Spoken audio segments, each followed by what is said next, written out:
आज हम लोग देखेंगे वारेन हेस्टिंग के बारे में। वारेन हेस्टिंग आधुनिक भारत में आता है और वारेन हेस्टिंग के शासनकाल में ही रेगुलेटिंग एक्ट 1773 आता है।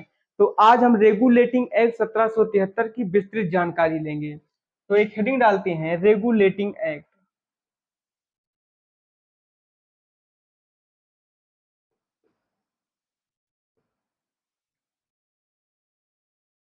रेगुलेटिंग एक्ट 1773 में आया था और 1774 में भारत में लागू कर दिया गया।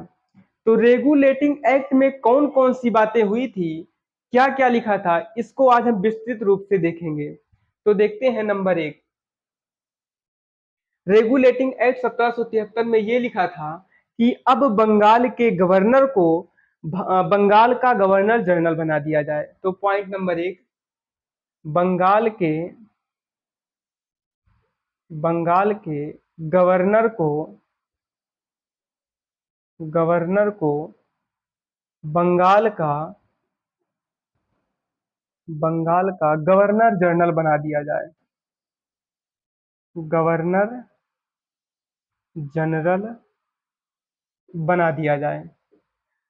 आगे देखेंगे, इसी पॉइंट को लेकर के वारेन हेस्टिंग का शासनकाल शुरू हुआ था 1772 में, और 1772 से 1774 तक ये बंगाल का गवर्नर था, और 1774 से 1785 तक ये बंगाल का गवर्नर जनरल था। फिर से देखेंगे, वारेन हेस्टिंग 1772 से 1774 तक बंगाल का गवर्नर था, और 1774 से 1785 तक बंगाल का गवर्नर जनरल था। वारेन हेस्टिंग को ही भारत में अंग्रेजी साम्राज्य का वास्तविक संस्थापक माना जाता है। देखते हैं अगला पॉइंट, रेगुलेटिंग एक्ट के तहत ही भारत में एक सुप्रीम कोर्ट की व्यवस्था करने की बात की गई थी, जिसके तहत भारत के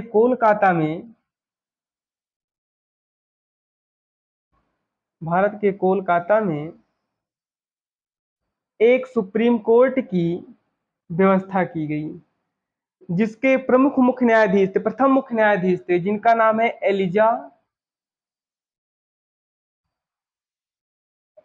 एलिजा इम्पे। तो भारत में प्रथम सुप्रीम कोर्ट की स्थापना कोलकाता में की गई थी, जिसके प्रथम मुख्य न्यायाधीश थे एलिजा इम्पे। यह सुप्रीम कोर्ट भारत में 1774 में स्थापित किया गया था। यह सुप्रीम कोर्ट भारत में 1774 में स्थापित किया गया था। आगे देखेंगे, 1700 इसी रेगुलेटिंग एक्ट में ये कहा गया था कि मुगल सम्राट को दी जाने वाली 20 से 26 लाख वार्षिक पेंशन को प्रतिबंधित कर दिया जाए। तो मुगलों की पेंशन को प्रतिबंधित किया गया। मुगलों की पेंशन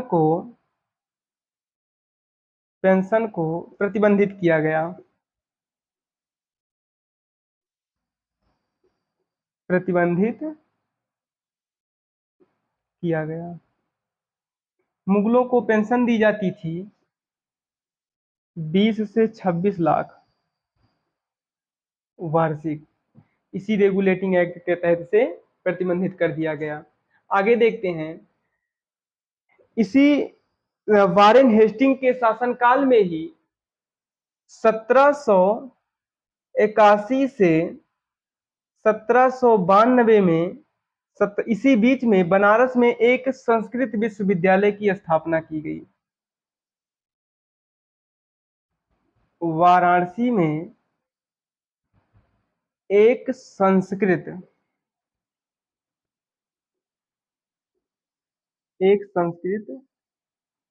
विश्वविद्यालय की स्थापना की गई। इसी विश्वविद्यालय का नाम 1974 में बदलकर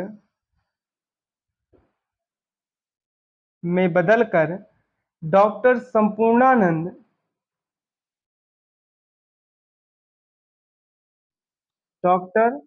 संपूर्णानंद संस्कृत विश्वविद्यालय कर दिया गया। संस्कृत विश्वविद्यालय कर दिया गया। तो देखेंगे 1781 से 1792 ईस्वी के बीच भारत के वाराणसी में एक संस्कृत विश्वविद्यालय की स्थापना की गई, जिसका 1774 में नाम बदलकर डॉक्टर संपूर्णानंद कर दिया गया। इस विश्वविद्यालय की स्थापना स्थापना जोनाथन डंकन ने की थी। जोनाथन डंकन ने की थी। ये कौन थे? ये मुंबई के गवर्नर थे। तो इस संस्कृत विश्वविद्यालय की स्थापना जोनाथन डंकन ने की थी, जो बंबई के गवर्नर थे। इसी के शासनकाल में हम देखेंगे तो भारत का पहला समाचार पत्र द बंगाल गजट 1780 में प्रकाशित किया गया था।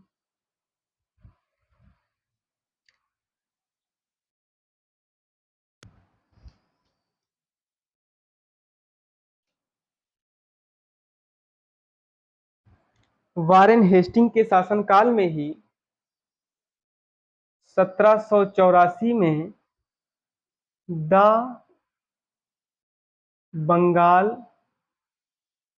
गजट नामक समाचार पत्र को प्रकाशित किया गया था, जिसके संपादक थे जेम्स हिक्की। आगे देखेंगे वारेन हेस्टिंग के शासनकाल में ही 1781 में कोलकाता में एक मदरसे की स्थापना की गई। एक मदरसे की स्थापना की गई। वारेन हेस्टिंग के शासनकाल में ही 1772 में द बोर्ड ऑफ रेवेन्यू की स्थापना की गई। 1772 में द बोर्ड ऑफ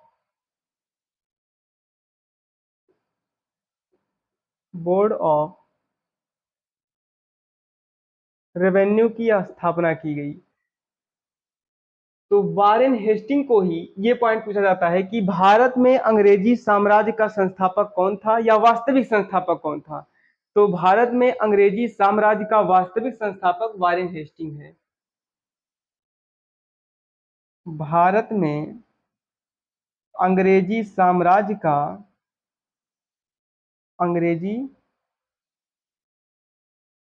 साम्राज्य का वास्तविक संस्थापक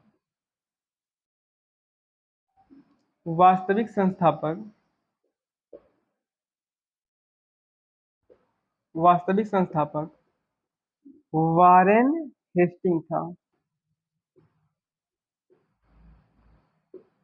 वारेन हेस्टिंग था। तो देखते हैं वारेन हेस्टिंग पहला ऐसा गवर्नर जनरल है जिसके शासनकाल में रेगुलेटिंग एक्ट आया। इसी रेगुलेटिंग एक्ट के तहत या इसी के शासनकाल में अंग्रेजों के द्वारा पहला कानून भेजा गया था। तो इसी का रेगुलेटिंग एक्ट, इसी के तहत बंगाल के गवर्नर को बंगाल का गवर्नर जनरल बनाया गया।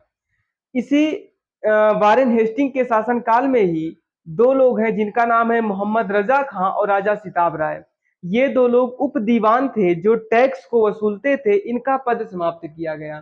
तो देखते हैं, एक है बंगाल, एक है बिहार और उड़ीसा।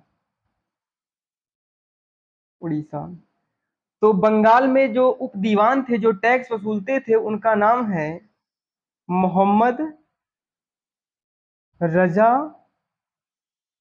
खां। बिहार और उड़ीसा में जो टैक्स वसूलते थे उनका नाम है राजा सिताब राय।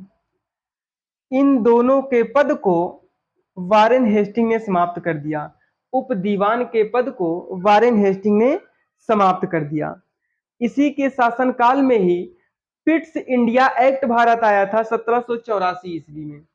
इसी के शासनकाल में 1784 में पिट्स इंडिया एक्ट भारत आया था।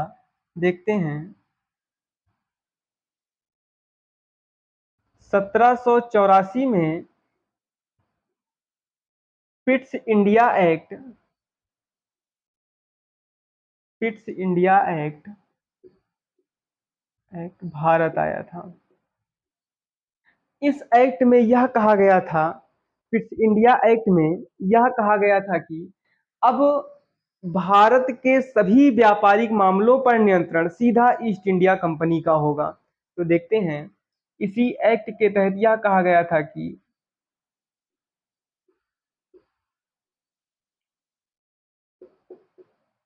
व्यापारिक व्यापारिक मामलों पर नियंत्रण